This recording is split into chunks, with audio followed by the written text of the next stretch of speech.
Do you guys remember disaster films? They were all over the place back in the day. It generally felt like if there was a natural disaster, there was a film about that disaster not far behind. And honestly, I love films like these. Don't get me wrong, they're not Shakespeare in any way, shape or form, but they're the perfect turn your brain off and enjoy kind of film. However, despite the fact that there are thousands of films like these, game-wise, there really ain't many to pick. If you were to ask people about games like this, chances are they'll probably mention SimCity or at a push Disaster Day of Crisis on the Wii. But what about games where you're just an everyday person just trying to get by? You're not some action hero trying to save the world, you're just someone trying to survive the events that are going on. Well, there is a game series that's just about this. It tackles not only the devastating effects of these natural disasters, but how people would react to it. It mixes melodrama, humor, and the pure terror of going through these natural disasters. And it's not afraid to just pull the rug out from underneath you. A series that is unapologetically itself and is chock full of characters and stories that can just be entirely missed if you don't know where to look. Today, I'm talking about Disaster Report 4 because I feel like this game deserves to have more people talking about it.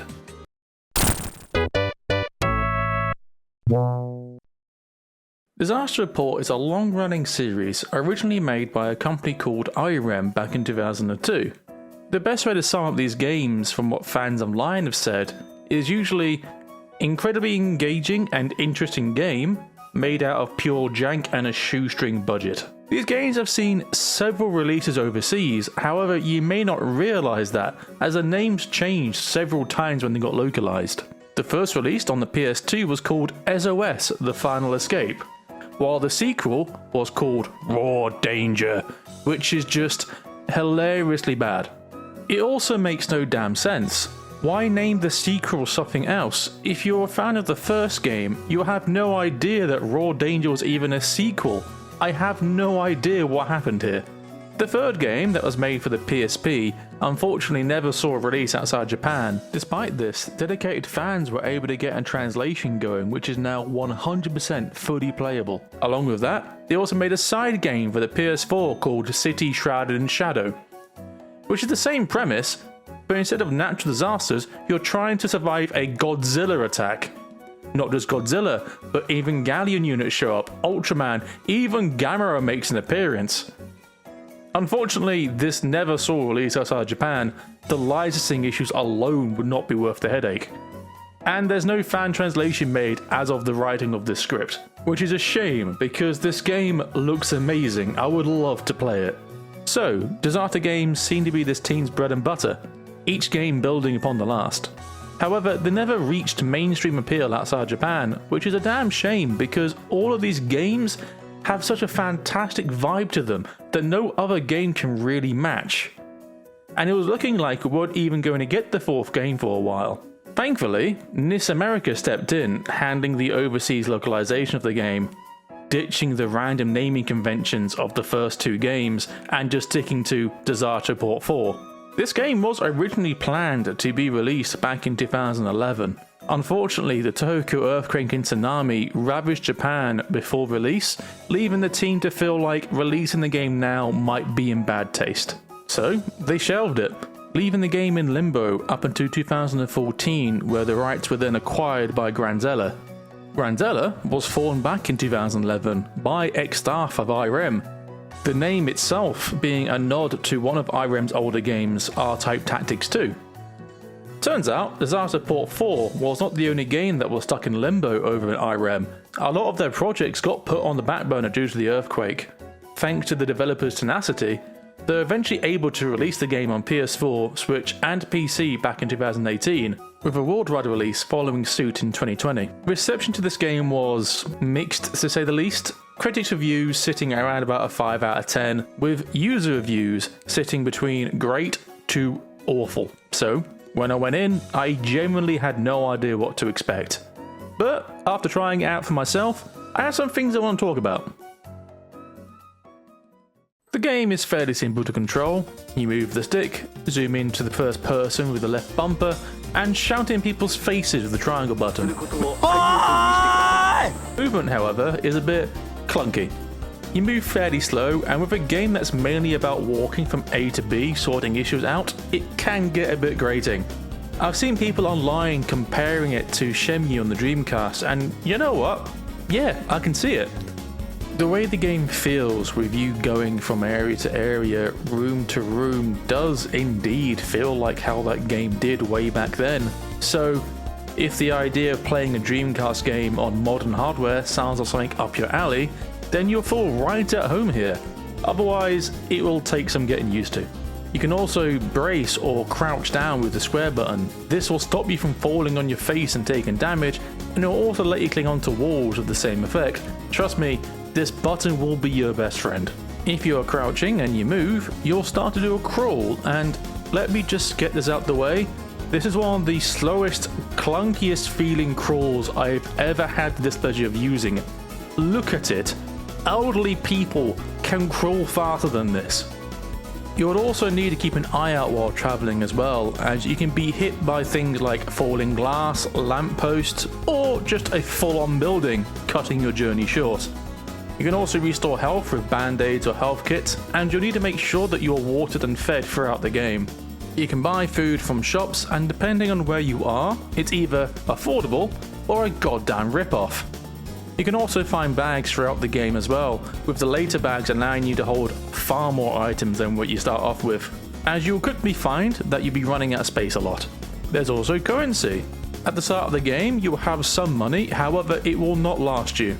You can get more money by either being a good Samaritan or ripping people off yourself. Don't let no natural disaster stop you from getting that dollar.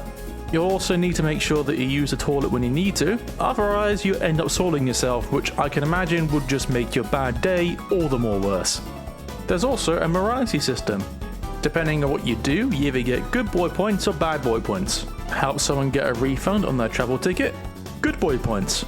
Rip off survivors by saying you're selling magical bandages worth 30,000 yen? Bad boy points. Most of these don't actually have an effect on the greater plot, but some choices can change how some characters approach you, especially near the end of the game. And this game gives you the tools to be the biggest, slimiest, most vile human being out there. It's honestly funny.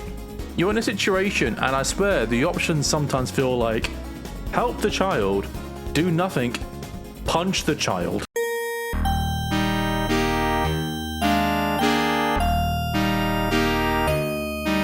Despite this though, I feel like the game does not go as far into this as they could. It feels like they are the workings of something great here, but the controls and the less than stellar frame rate and the fact that the morality system doesn't really seem to do anything makes me feel like this game is a bit half-baked. You will not only traverse the city on foot, sometimes you'll be on a boat or a bike, and thankfully the controls here are fairly simple and just feel like walking now on the water or now on the road.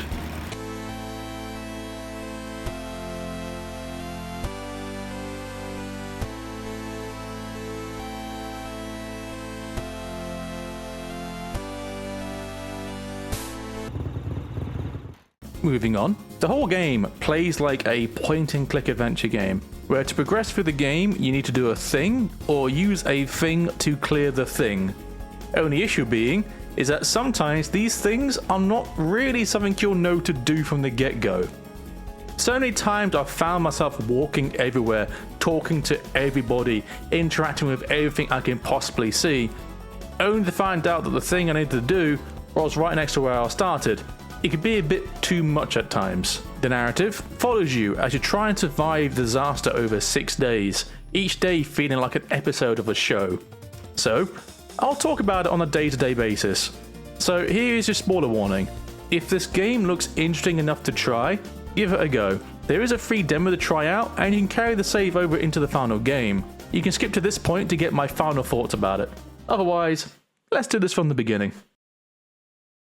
I won't be doing a full rundown of this game. The game itself is around about 10 hours long, so instead I'll just be giving a very basic look of each day as it goes by. Just so then if you do choose to play this game yourself, please do, I'm not spoiling the entire thing for you, so things like side quests and a more detailed look at the story will not be happening here. Day 1 is where most of the characters are introduced. You have your playable character, who can be male or female, and you can name them whatever you want. We got Miss Higa, a teacher who has appeared in every single game before, and her 3 students, one of which is seemingly being bullied by the other 2. Then you got this shady looking fella, who appears to be looking for a man in a black t-shirt. You also bump into and befriend the man in the black t-shirt, who goes by the name Tomoya. And you also have his girlfriend, Kanye, who tags along with you for a fair bit of the game. You also have this horrible opportunist and the office lady, Yayoi. Lastly, we are then introduced to these 2 thugs who are just the absolute worst. You go from area to area meeting all these characters throughout the day, seeing the destruction firsthand and avoiding becoming floor paced. You'll be introduced to the concept of buying things, crawling and using vehicles, how to poop, and the fact that there's a lot of stuff to miss on your first playthrough. Entire side stories can be sidelined if you're not paying attention, and if you're going for that 100% platinum trophy, you will need a guide. I still recommend doing your first playthrough blind and only using a guide for the second one. As far as introduction goes, it gets the ball rolling with the overall tone of the game. One moment you're walking down a city street, and then you see a bridge just collapse and take out everybody underneath it, followed by silence.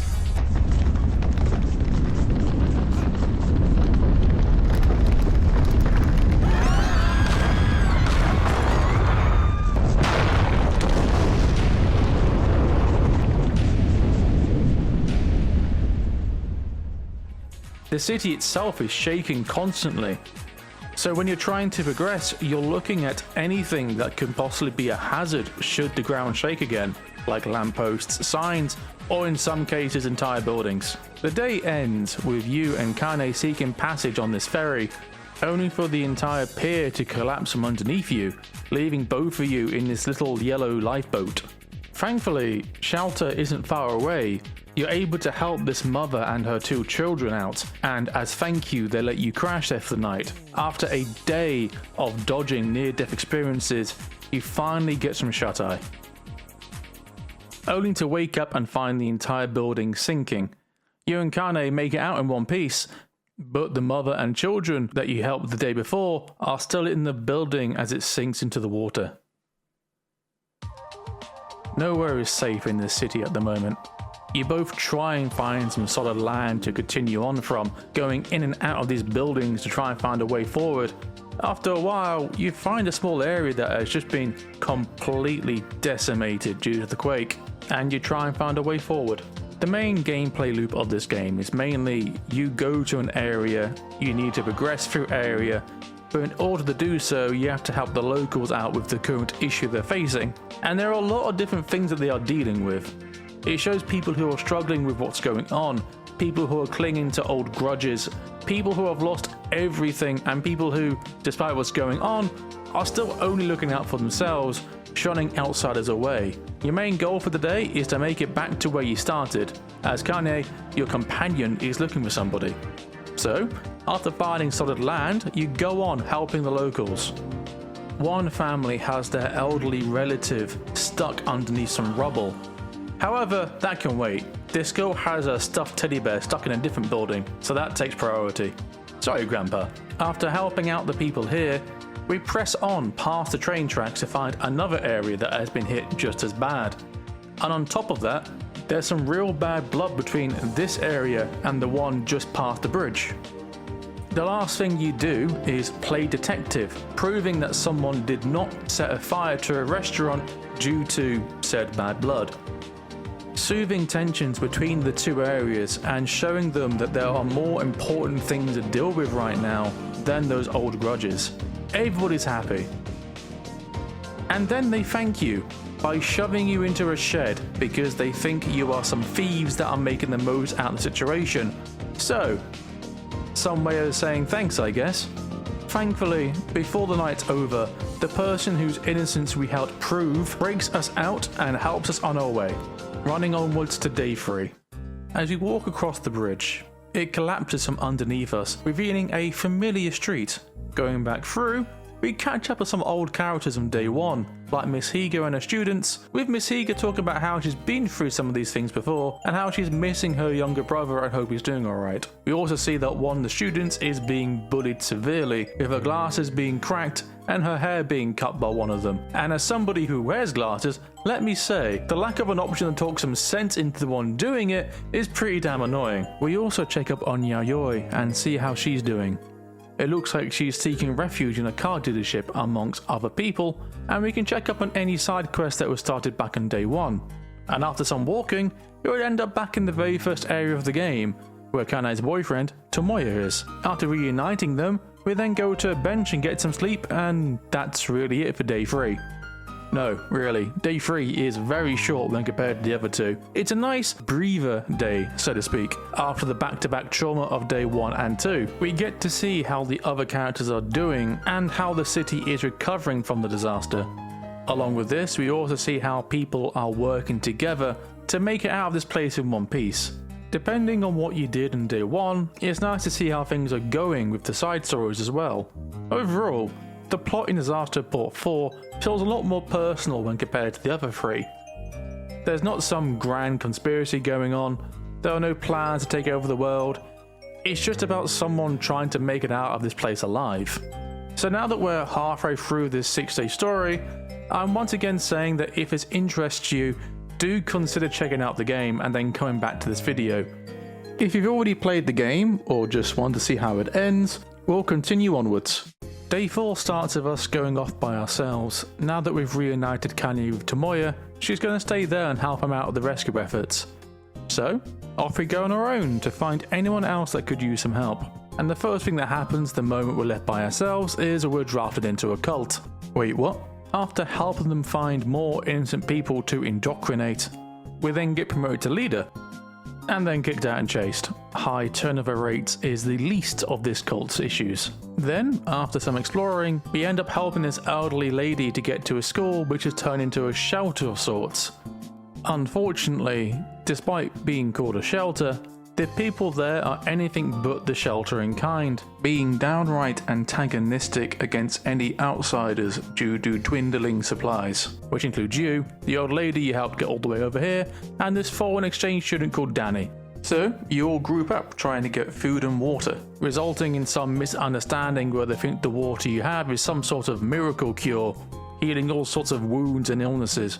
It's so miraculous that it can change the name of the game from Disaster Report 4 to Disaster Report 5 depending on what you do. During this, when people realise that it's just plain water, they all turn on you and Danny, or just Danny if you're heartless, and chase you out of the shelter, leaving you running into day 5 with bruises and cuts, and possible trauma.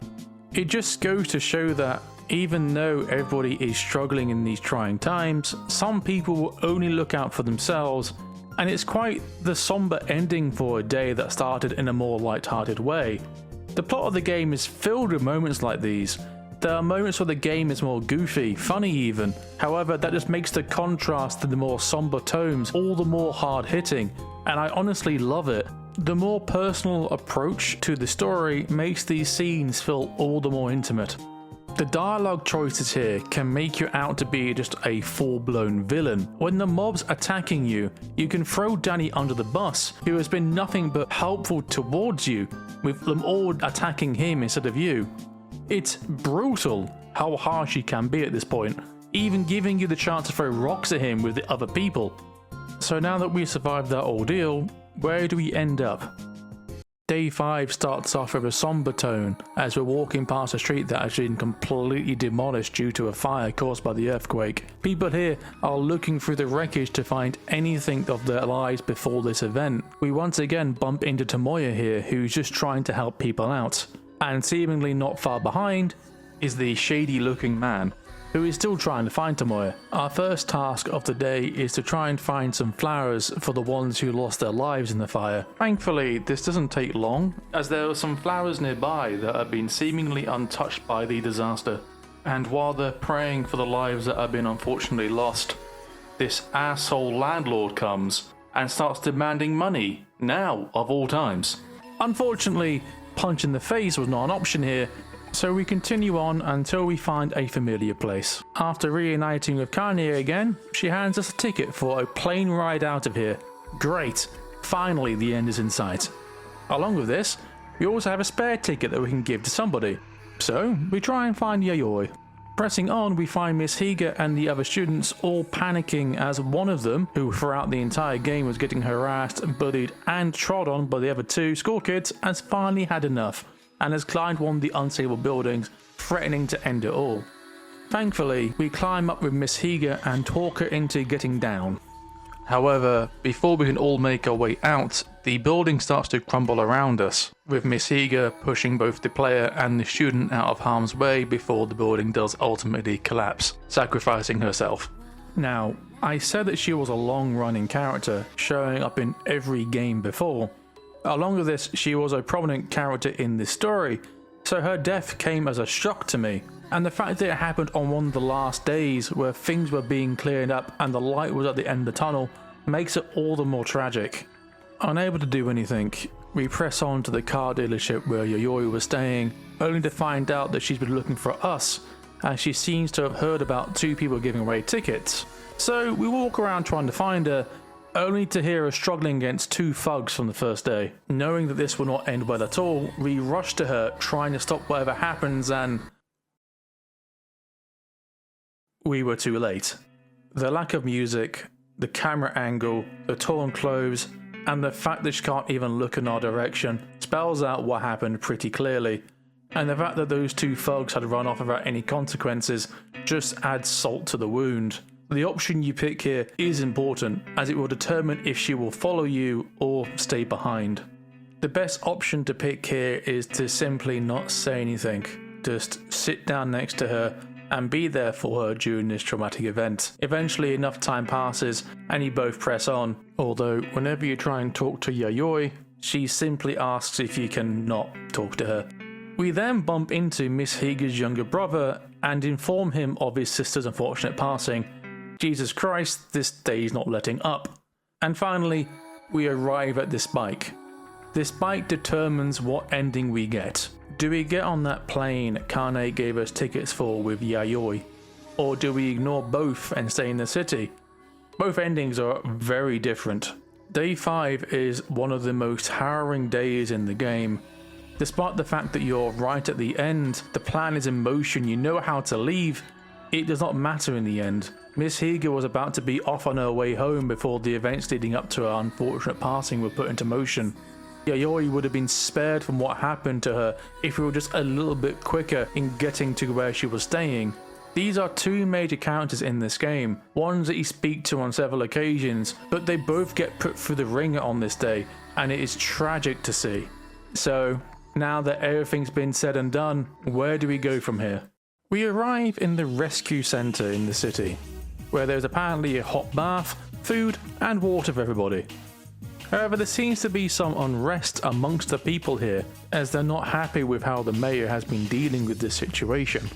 This somehow ends up with us accidentally leading an uprising, running through the mayor's building until we reach the very top, where the mayor themselves explains why they did what they did, and then the crowd turns on to the next target, us. Then we trip on top of the mayor and people think we're taking them hostage, before the ground shakes and we fall off the roof, seemingly to our demise before we're saved by...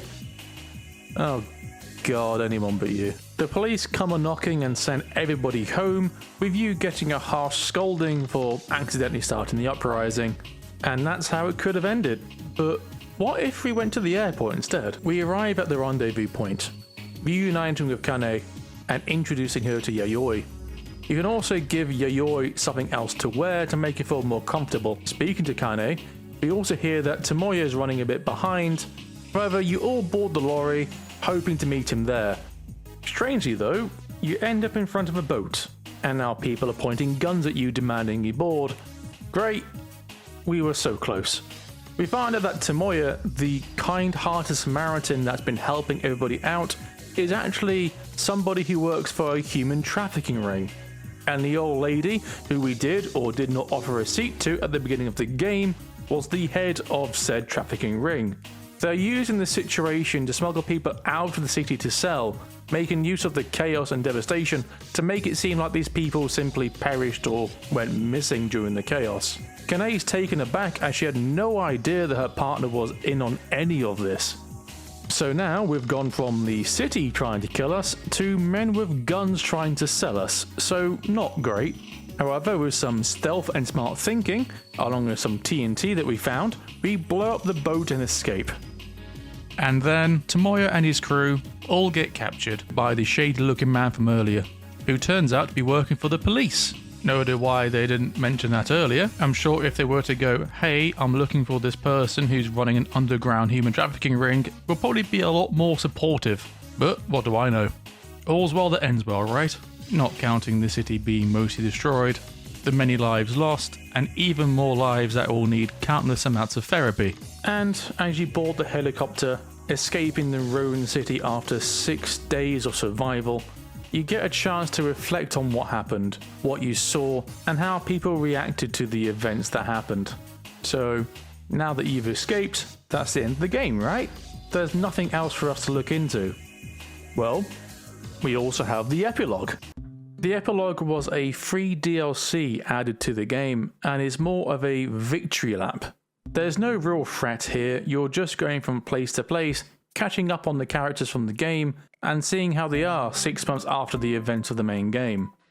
The main gist for the plot of this is the girl who was bullied has seemingly ran away, the guilt of causing the death of Miss Higa being too much for her to bear.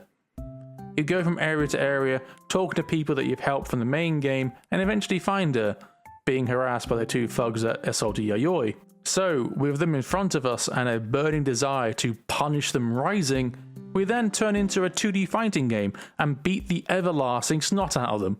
Very satisfying. They still scurry away after the beating, however they are then caught by the police, so there's some justice at least. And depending on how you handle things in the main game, you get a letter from Yayoi at the end, followed by the credits. As a last little laugh around the game, it was nice. Like I said though, there's no real threat of dying here, the main and only threat being that fight against the thugs. But it's nice seeing how people are trying to go back to their normal lives, how the events of the game have made them reflect upon themselves, trying to be better people, to be able to pay respects to those who have passed in the main game. It's honestly a very sweet, if short, send-off of the main game. And that's it. The game's done and dusted. So now that the dust has settled, what do I think? Despite the game being a clunky mess, full of canned animations and a translation that doesn't make sense sometimes, and let's not even go on about how progression sometimes feels like you have to defy common sense, I like this game. I like it a lot. It has soul. The story goes from being silly 1 second to soul-crushingly real the next, and the fact that they're telling a very personal story with this installment makes it even more engaging. There are some things that could be improved upon, don't get me wrong. The dialogue options don't really change much in the grand scheme of things, only a select few choices have actual ramifications. The moral system also does not really change how people treat you, and the hunger, water and toilet meters do not really add anything in the sense of urgency, because they don't really seem to change how your character acts. Along with this, the game just looks a bit rough around the edges. The frame rate is unstable and the animations look pretty cheap. However, despite this, I could not put the game down. I ended up getting all the achievements for this game because I was that invested. And I didn't even talk about the side stories. There are so many things you can miss, like these compasses that replace the ones you're currently using, costumes that really change the overall vibe of the cutscene you're watching depending on which one you're wearing, and titles this game gives you depending on what you do. It's so chock full of character that I can't help but love it. This is my first Disaster Report game, and it made me want to go back and play the other ones just to see what else I could be missing. And when the 5th one comes out, you bet I'm going to be buying it. However, despite how much I enjoyed it, I did buy this game on a discount. Is it worth the normal price of £50?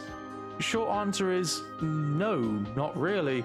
Long answer being, it depends on what your gaming taste is like. If you like quirky games that are just so unapologetically themselves, then you will find something to love here. The characters are all likeable, the story is fun, and the sense of these buildings collapsing, kicking up dust, and these bassy sounds all help make it feel like the city is falling apart around you. It reminds me a bit of how games used to be on the PS2, Xbox era, where companies would take more risks and make games they want to make, asking the player to play the game by their rules, rather than making something that everybody can enjoy. So it's strangely nostalgic for me. There is a demo, like I mentioned earlier, which does carry over your progress, so if this game does look interesting, do consider giving it a look. I left out a lot in the story breakdown because I want you to try this game out for yourself. Throw yourself in there and make the most of what's going on, and let me know how you found the game. I'm personally hoping that they will release that Japan-only City Shrouded in Shadow game because it looks like a lot of fun to play, or at least hoping the fans translate it.